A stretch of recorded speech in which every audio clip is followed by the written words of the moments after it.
If we think back to monarchs of the past, you know, war is absolutely central to their identity.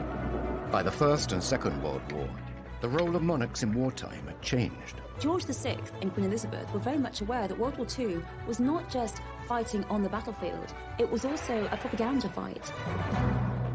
Tonight, how the Second World War redefined our royal family. We hear how the King and Queen Mother barely escaped with their lives during the Blitz.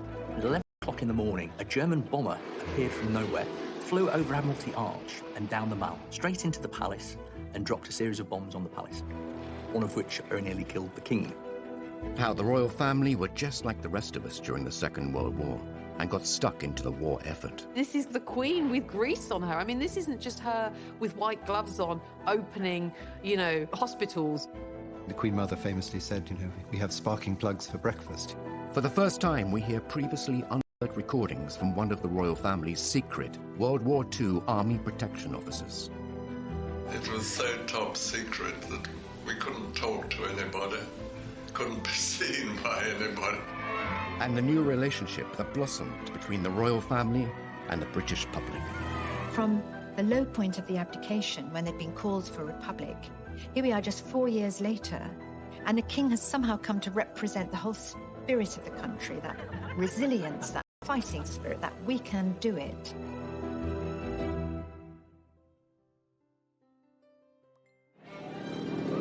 In the 1930s, the world was heading towards an inevitable war, and Britain had a new king. George VI and his young family were rebuilding public confidence in the monarchy after the shock abdication of his elder brother. Now the king faced an even greater challenge. This was an incredibly difficult testing time. Nazi aggression was really becoming something that just couldn't be ignored. The king didn't know whether he was going to have to be a leader in a time of crisis, a war leader. You know, we were pursuing a policy of appeasement. But with each crisis, we seemed to be coming ever closer to the brink of war. Just at the moment when the British monarchy looked like it was back on its feet, the nation, Europe, was plunged into spectacular crisis. On the 3rd of September 1939, the king addressed the nation to announce the country was at war. For the second time in the lives of most of us, we are at war. As he spoke, the words were hesitant, and there were long gaps, and the delivery was flat. Goebbels, Hitler's propaganda minister, wrote in his diary another speech. It looks as though it's symbolic of the whole country, a sign of weakness. This would prove to be a miscalculation by Germany. King George VI was far from weak. As a young prince, he had fought for king and country. He was no stranger to the theatre of war. The King, of course, himself was a military man. He'd served in the First World War. He was a 20-year-old on HMS Collingwood during the Battle of Jutland in 1916. So he actually had wartime experience. In fact, he's the only 20th century monarch to have fought in a conflict zone. And then he finds himself in 1939 in charge of a country that, in many respects, isn't ready for war. And he leads from the front. Now king, George had no active military role, but he was determined to support troops fighting in his name. Once the war actually really moves into its ascendancy with the German attack from May 1940 onwards, he dedicates himself relentlessly to maintaining national morale. The king and his family were soon to prove to the British public that they would stand by them. They would face the hardships of war together. Suddenly Britain was galvanized to be on a war footing. And what was very, very impressive at the time is that the King and the Queen stayed. Many aristocrats in Britain fled when they heard that war was imminent, and they said to the King and Queen, you should go too, you should go to Canada, where you'll be completely safe. And they said no. The Queen made an announcement that children won't go without me. I won't leave the King, and the King would never leave under any circumstances. The royal family embarked upon their own mission to raise the morale of the troops and of the public.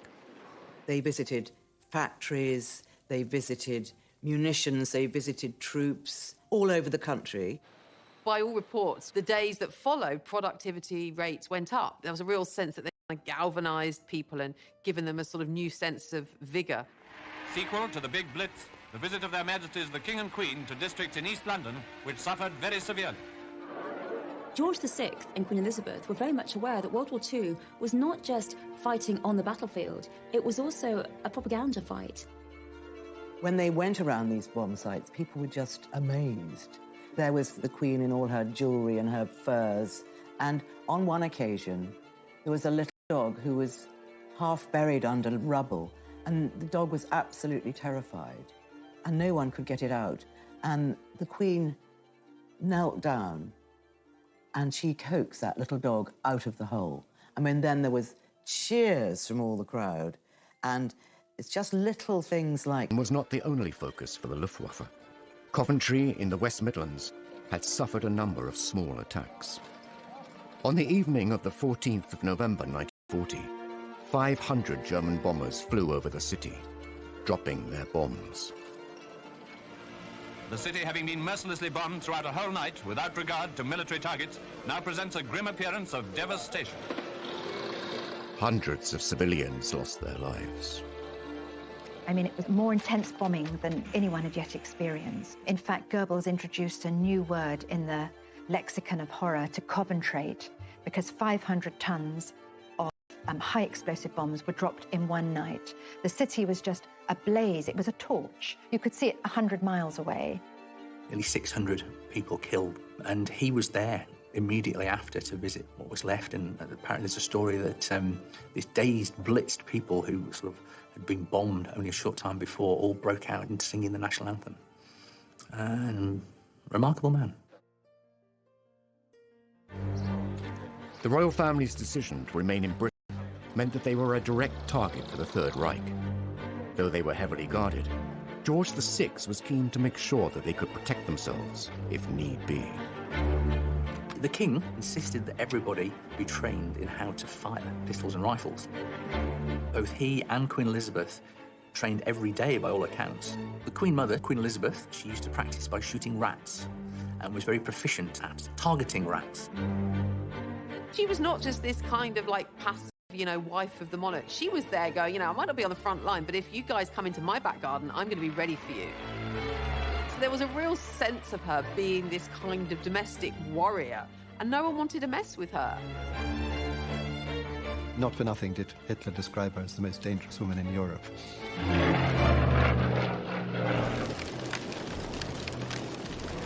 As the conflict continued, it became clear that this was not just a war on the front lines. At home, the king and queen were finding other ways to stop Hitler breaking the spirit of the country by standing resolute with their people during the Blitz, putting their own lives at risk. She saw 2 bombs falling just outside the window. They heard the explosion. Then there was a great shower up of smoke and debris, and they sort of threw themselves out into the corridor. Buckingham Palace was being bombed. During the Second World War, the royal family were determined to show that they were not just privileged aristocrats. They were at one with the public.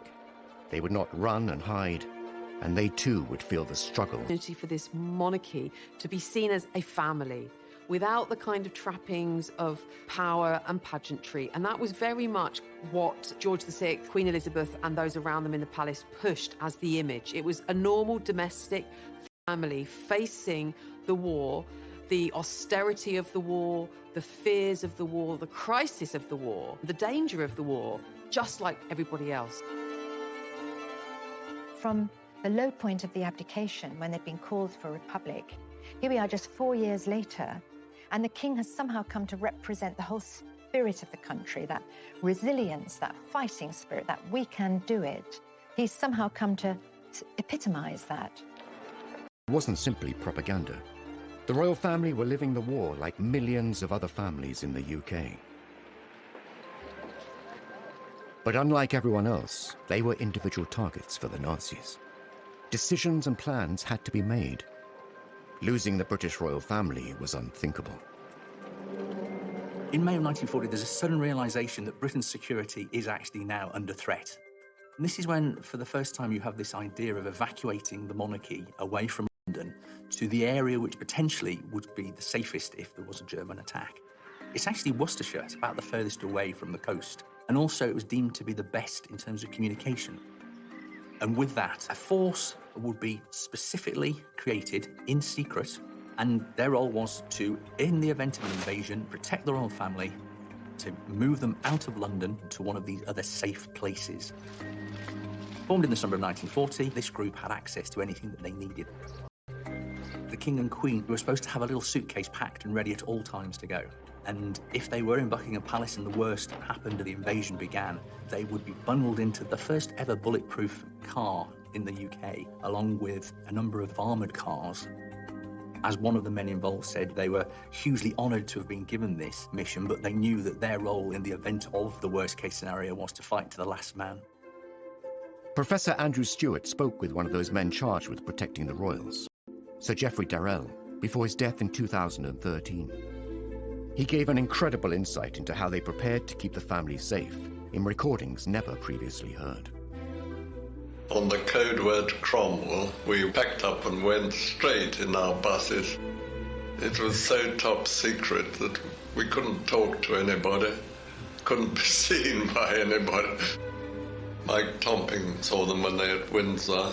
He took the princesses for a ride in the armoured cars that they were going to be in if they had to go to one of the houses. As the Nazi forces increased, the royal family too moved the young princesses to a safer location, Windsor Castle. The future monarch and her sister were repeatedly drilled in what to do if the castle came under attack. For the initial period, they sheltered in the dungeons because they were the most secure part of the castle. The Queen's protection officer during the war, Sir Geoffrey Darrell, highlights the real danger the young women were facing. If we'd been invaded, the only thing that could have happened, I think, would have been an airborne landing. The Germans would have had to have done it in the dark, grabbed them and taken them away before daylight, and I don't think they could have done it. Princesses might have been sent to Canada, I think. It's known the drill of getting them from their bedrooms down to the air raid shelters was practiced. They were given a special bag into which their favourite toys were put. They practiced the idea of how to get ready quickly, so much so that they were able to do it in no time at all. Windsor Castle was a fortress. It was cold and dark. But the Queen and her younger sister still had a bit of fun. The king actually had a very good idea. He was going around Windsor Castle with his eldest daughter, Princess Elizabeth, and there was lots and lots of clothes and costumes. And he said, why don't we put on a pantomime? And it gave them something to focus on together. Actually, during the 5 years of the war, I think they put on 4 pantomimes, and they were fee-paying. So all the local people used to come as well. And Princess Elizabeth said, oh, we can't charge 7 shillings and 6pence for people to come and see us in a pantomime. And Margaret said, they'd pay anything to see us. As the war raged on, German forces disrupted the food supply chain into Britain. The whole country was put on rations in 1940. The royal family were no exception. They did make sure that they had rations. They did have a line around the bath so that above which you should not go, because heating water was obviously a very, very expensive business. The Minister of Supply wants more scrap iron to turn into guns and tanks. Mr. Hicks of the Ministry of Works himself took a hand on some of the Buckingham Palace railings, the removal of which had been ordered by the King. That was part of the whole royal principle throughout World War II, that they should behave in the same way as everyone else. The girls should be evacuated, and that the royals should have rations just like everyone else. They should be subject to ration foods exactly the same way as everyone else. The British royal family remained in their own country, but the war had displaced other European monarchs. The King and Queen Mother hosted the royal refugees. And the king used to say, don't worry, I've got lots of socks, I've got lots of clothes, I'll kick you out. Actually, a lot of them just sort of looked like ordinary people, and, you know, a cleaning lady, they weren't in their robes or pearls or jewels because they didn't have them. And the Queen of Sweden was here. Wearing such humble attire, the Swedish Queen realized that if anything happened to her, no one would know who she really was. She had a bit of card made, and she put it in her purse whenever she was on public transport, and it said, "I am the Queen of Sweden."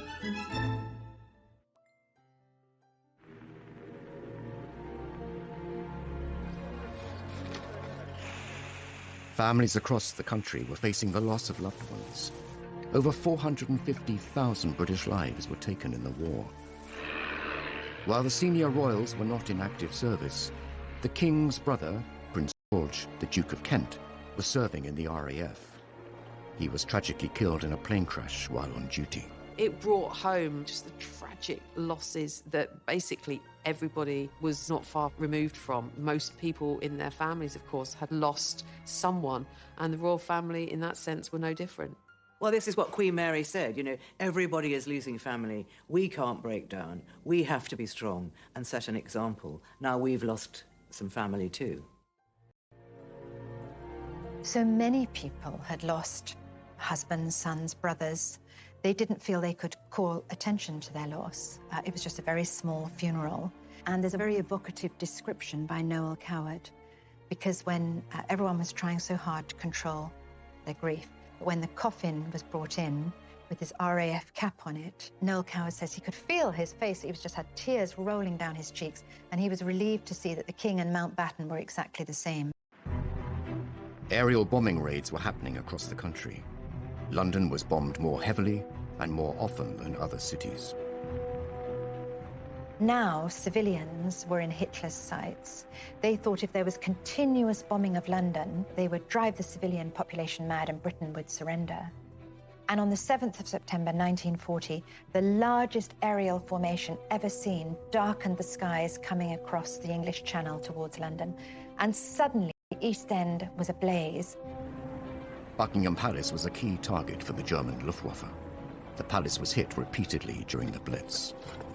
Buckingham Palace was actually bombed 16 times during the war, and of those 16 times, 9 of the actual bombing raids caused damage, one of which on Friday the 13th of September 1940 very nearly killed the King.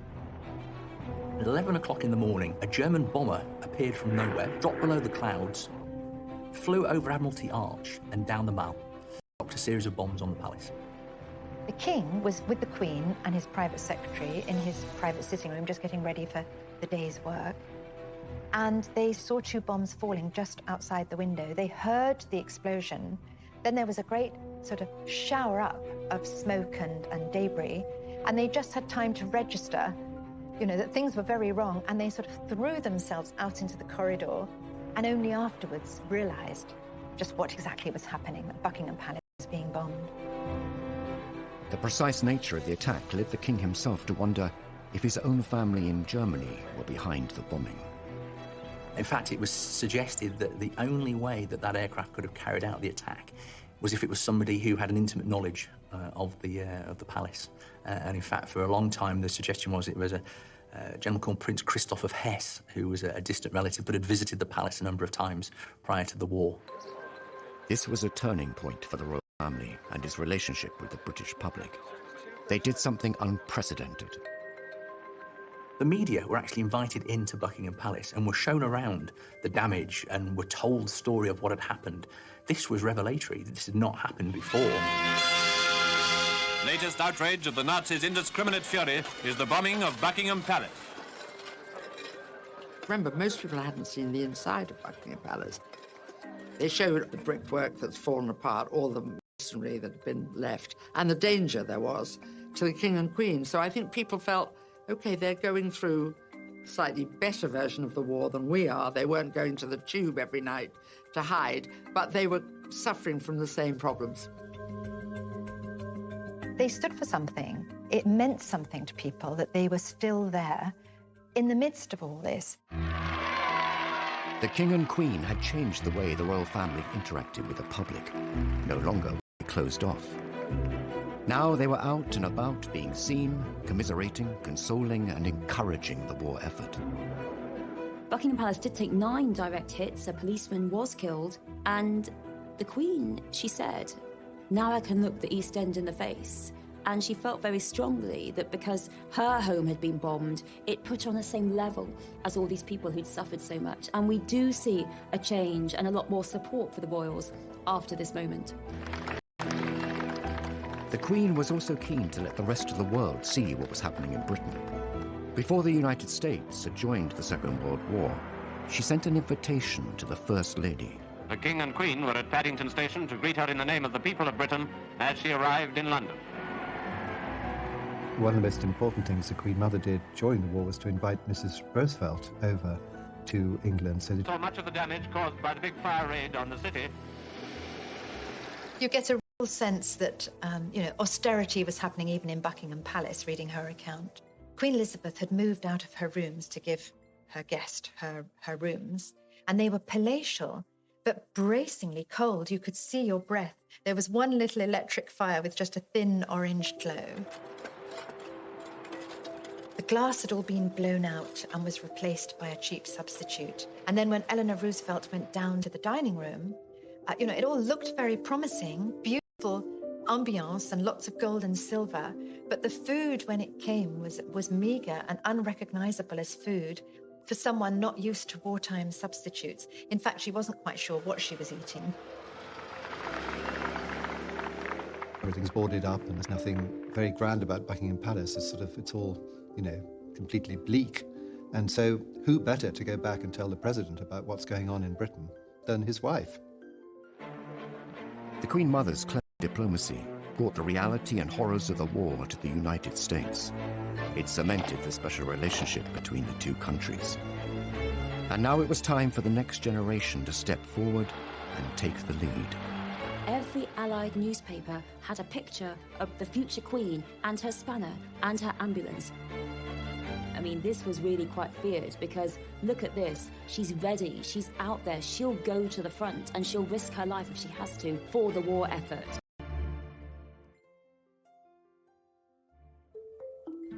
Historically, kings and queens were conquerors, bringing back the spoils of war. Monarchs like Henry IV and George II were seen on the front line. The monarchy really had always in history been about military pursuits. I mean, that was really, you became monarch through military might, and one of the kind of key aspects of being monarch was defence and being seen to lead an army into war. I mean, if we think back to monarchs of the past, war is absolutely central to their identity. By the Second World War, things had changed, and it was the battle on the home front that would win public support. With George VI, it wasn't that he was going to be on the front line with the troops, leading troops into battle, but he was seen to kind of shore up the home front. And in that sense, he had a very active role in the war. He was part of the forces, even though he wasn't actually fighting. War was raging across Europe, and the King and Queen Mother remained in London with their daughters safe in Windsor. The Queen and her younger sister Margaret were growing up and wanted to be more involved in the war effort. At just 14 years old, the Queen reached out to other children across the empire.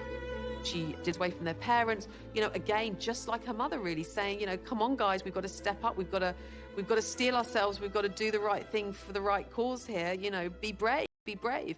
My sister and I, all of us children who are still at home, think continually of our friends and relations who have gone overseas, who have travelled thousands of miles to find a wartime home and a kindly welcome in Canada, Australia, New Zealand. It's one of the first public things that she ever did, and Princess Margaret chirps in at the end to say goodnight to them. Come on, Margaret. Good night, children. Good night, and good luck to you all. Children, of course, lost family, and they did a charming broadcast, and it was also sent to America because at that time we were still trying to entice America into being on our side. The Queen soon took on other public duties. On the 21st of April 1942, she turned 16 and was appointed Colonel-in-Chief of the Grenadier Guards by her father. That same day, she made her first official public appearance as she inspected her troops. She was only a child when war broke out, really very young, and she had to grow up without her parents, but also expected really from quite a young age to take on a leadership role. That was her first big responsibility, and so she took a great interest in her regiment and, very much involved with their activities. In 1945, aged 18, the Queen insisted on joining the Auxiliary Territorial Service, the women's branch of the British Army. Women were suddenly supposed to go to work, to go to the factories, learn to be mechanics while the men were away fighting. And, you know, the Queen and Princess Elizabeth were like, well, I'm just going to do the same thing. And so it was very much, you know, if it's good enough for them, it's good enough for us, and we're no different. We don't require special treatment. She was absolutely determined that she would go out there and join in with other girls. Even if she couldn't do it, even if it was difficult, even if she made a fool of herself, she didn't care. She wanted to go out there and do her duty. George VI had said, hold on a second, no, this is not a job for you. And Princess Elizabeth, of course, our current queen, was like, absolutely not. I'm rolling my sleeves up. I want to join. I want to enter the war effort. And of course she did. And we see that amazing footage of her. She had to undergo 6 weeks of training. And 6 weeks of training were all about trucks, because that's what the ATS did. They drove people around, troops, bits of equipment, whatever the army needed, round in trucks. The Queen Mother famously said, you know, we have sparking plugs for breakfast, you know, so the Queen was obviously very interested in all that. The Queen rose quickly through the ranks. In a matter of months, she was promoted to junior commander, the equivalent of army captain. She just seems to be this sort of ageless icon.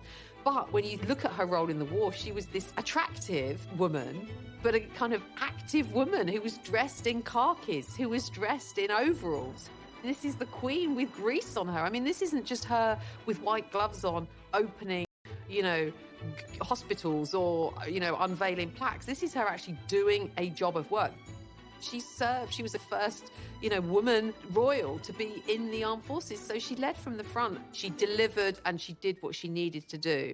And I suppose she's lived that out ever since. And her remarkable longevity and sense of duty. And I think the Queen never took the easy path. And it would have been quite easy for her not to join the ATS, to stay in Windsor Castle with Margaret. Images of the future Queen in overalls driving large vehicles were widely distributed and became a powerful propaganda tool. The picture of the young Queen in her ATS uniform training for this difficult, dangerous work, I mean, that really cannot be underestimated, what effect it had on the morale of the people and also on the morale of the enemy. The fact that the future Queen was not protected, not wrapped in cotton wool, that she'd suffered bombings, that she'd been through it all, and now here she was training to go out on the front. Every Allied newspaper had a picture of the future Queen and her spanner and her ambulance. I mean, this was really quite feared because look at this. She's ready. She's out there. She'll go to the front and she'll risk her life if she has to for the war effort. She's always said she had a very happy time meeting other girls who'd volunteered and worked for the ATS. And in a strange way, a lot of people of that age say some of their happiest moments were in the war, when suddenly urgency and being useful were very important, whereas before women, not many had worked, many were just sitting around waiting to do something. But she qualified and drove her lorry into London. She'd learnt to strip down an engine, she'd learnt to change a wheel, she'd learnt to drive a heavy lorry and how to load it. And she proudly drove into London. Apparently she went round Piccadilly Circus twice. Wasn't sure how the roundabout worked. It wasn't all work and duty for the Queen. Romance was blossoming. Her future husband was on the front line serving. Philip of Greece, when she was 13 and he was 18 at Dartmouth Naval College, he was a top cadet, he was going off to war, and he was absolutely charming to her. She records that they went for tea on the Royal Yacht, because of course they're related, and after tea the Royal Yacht sailed away, and all the cadets followed in their boats, but Prince Philip was the last one to turn back, and the king had to actually command him to go. He was a distant relation. He was produced on that occasion to look after the two princesses, and that's always where they say they focused on each other. And of course he had a very, very good war. He described to me once that during the war, I mean, he had no family in England. His mother was living in Greece, and of course he was Greek, and there was a certain wish or wonder, would he join the Greek Navy? But he decided that he'd done some training in Britain, and of course he'd lived in Britain because his family had been exiled. And the Greek Navy was very small, and I think he thought he wouldn't see much action, so he joined the British Navy. He kept in touch with Queen Elizabeth during that time. In fact, she had a photograph of a naval officer with a beard on her table, and that was Prince Philip. He had a beard in those days, but I don't think it fooled anybody, but he was slightly disguised, I suppose. The war creates and cements the romance between Philip and Elizabeth. They don't see each other much, but they think about each other a lot. In July 1942, while second in command of HMS Wallace, Philip made history when he devised a plan that would save all on board. He was to become a war hero. Philip played a really immensely important role in the war in various ways, but perhaps no more so than the Allied invasion of Sicily, when there was a real danger that his ship was going to be bombed by the German Air Force. And so he came up with the idea of basically sending or throwing off the ship a raft and sort of lighting the raft and using that as a decoy and drawing the German bombers to that target whilst the warship moved away. And this was by the accounts, relatively recent accounts of those on the ship, said there's no doubt in the minds of many of those who served on that ship and who are alive today that, you know, Prince Philip's quick thinking saved the lives of the men on the ship and saved the warship. So he was, you know, quite the hero. The Second World War created many heroes, and the king would find a way to honor them all.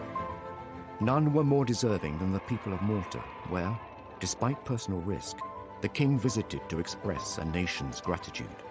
Malta, that little island in the middle of the Mediterranean, was very strategically sited for airfields and harbours to support the North African War, and as a result, it had ended up being one of the most bombed places on earth, and its 250,000 people desperately hungry. And the king wanted to acknowledge their bravery and their valour. With the enemy just 60 miles away, the king arrived in Malta on the 20th of June 1943. There is this simply wonderful moment when finally he can get there. And it's a beautiful morning. Even at a distance, he can hear that word has spread that the whole jetty of the Grand Harbour in Valletta is absolutely crammed with people, cheering, shouting and waving. And the king is a solitary figure, slight figure in a white uniform on the bridge of HMS Aurora, giving the salute. And as he approaches, the roar became tumultuous. People were so pleased. Here was their king. The king bestowed the George Cross on the entire island, which had the effect that every fisherman and every man in a boat or every man walking the street felt that he, in a sense, had got the George Cross, you know, as a brave island. He wrote to his mother afterwards, entering that Grand Harbour of Valletta. It was a moment he would never forget. Finally, the tide of war was turning. The door was being opened to the possibility that we could win, and there was a hit song, Coming In on a Wing and a Prayer, which was all about coming in with the engines down and everything's gone wrong, but we're going to get home. And the princesses loved this. There's a gramophone at Balmoral, and they played this song over and over with the Queen and danced in the corridors. There was a real sort of lighter mood at last, some possibility of real hope. The Allied forces saw victory on the horizon. Soon, the future Queen and her younger sister would enjoy a rare moment of anonymity, up close and personal with their subjects. The king, who was such a cautious man, he too was so happy. He said, yes, off you go. On the 8th of May 1945, after 6 long years, the Prime Minister announced that war had come to an end. The country woke up to the wonder of it all. VE Day, Victory Day, a day like no other, a day they had, been fighting for.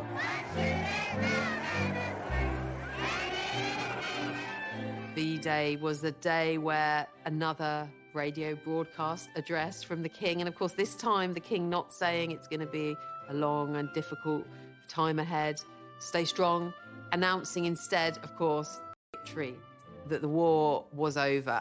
Germany, the enemy who drove all Europe into war, has been finally overcome.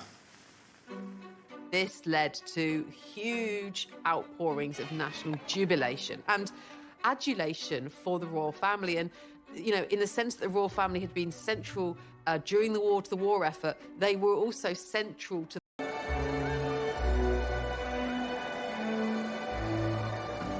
Then the crowd makes its way to the Mall. There's 10,000 people milling on the Mall, demanding to see the royal family.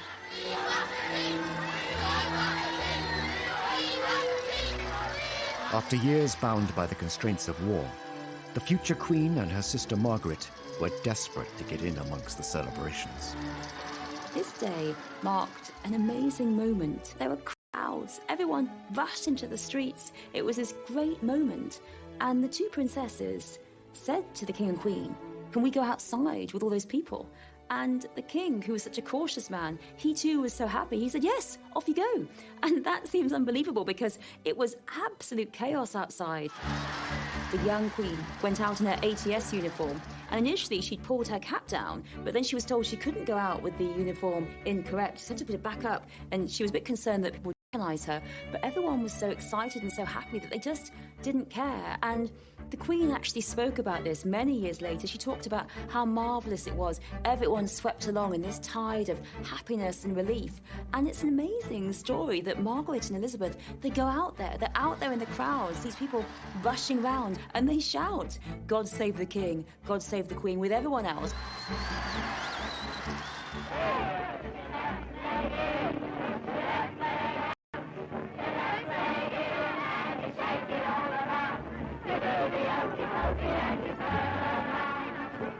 There was this wonderful moment as dusk fell and Buckingham Palace suddenly was floodlit. Lionel Logue, the King's speech therapist, was outside Buckingham Palace and he could see it all. He said the Queen's tiara caught the lights. It just seemed almost magical, like a fairyland. You know, suddenly there was light and cheering. And it went on for so long. They came out onto the balcony 8 times. It just seemed like, in that moment, the quintessential moment of victory. It wasn't just a military victory. It was a personal victory for the king. George VI, for all that he had a stammer, for all that he didn't want the role, for all that he dreaded the role, he had become the war leader, the king the country wanted. So it was an incredible turnaround for the monarchy. The great irony is that George VI was never supposed to be king. And on paper, he did not have the credentials of a king, but he was in fact made for the moment. He was actually exactly what Britain needed at that time. Almost as soon as the war is over, people turn their attention to the princess, to the heir, and her wedding, of course, 2 years after the end of the war, is all about light and rebirth. Elizabeth is crowned queen just 7 years later. Each year, she stands alongside the servicemen and women in solidarity and remembrance, as her parents once did. I think it's very moving that we hardly ever see emotion from the Queen, but one occasion is when she was mourning veterans. She served alongside so many other young people, but so many of them are no longer with us. And I think the Queen, throughout her reign, has been particularly concerned with veterans, how they've suffered, with commemorating veterans and commemorating the war, and really that reflects her own experiences of World War II.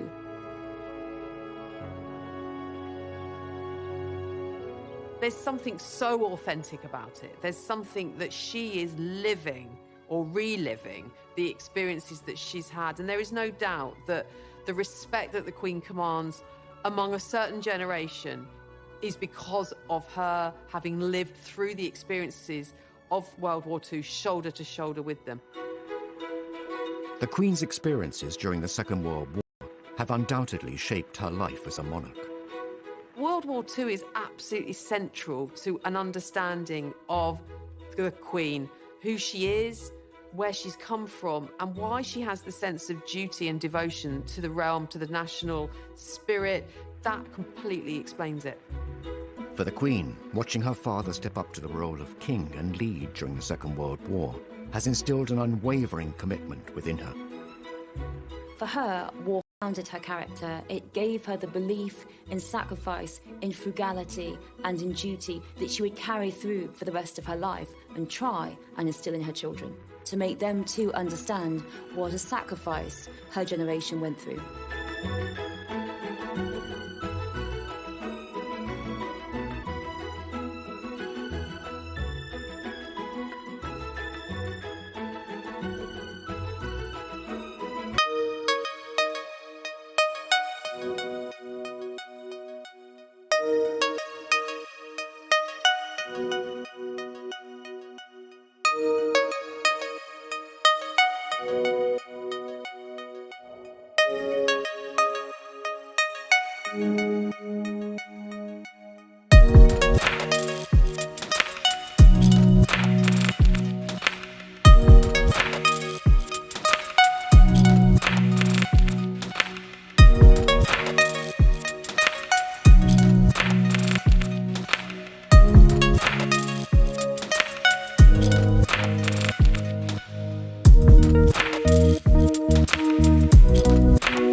and a minister, wrote in his diary another speech. It looks as though it's symbolic of the whole country, a sign of weakness. This would prove to be a miscalculation by Germany. King George VI was far from weak. As a young prince, he had fought for king and country. He was no stranger to the theatre of war. The king, of course, himself was a military man. He'd served in the First World War. He was a 20-year-old on HMS Collingwood during the Battle of Jutland in 1916. So he actually had wartime experience. In fact, he's the only 20th century monarch to have fought in a conflict zone. And then he finds himself in 1939 in charge of a country that, in many respects, isn't ready for war. And he leads from the front. Now king, George had no active military role, but he was determined to support troops fighting in his name. Once the war actually really moves into its ascendancy with the German attack from May 1940 onwards, he dedicates himself relentlessly to maintaining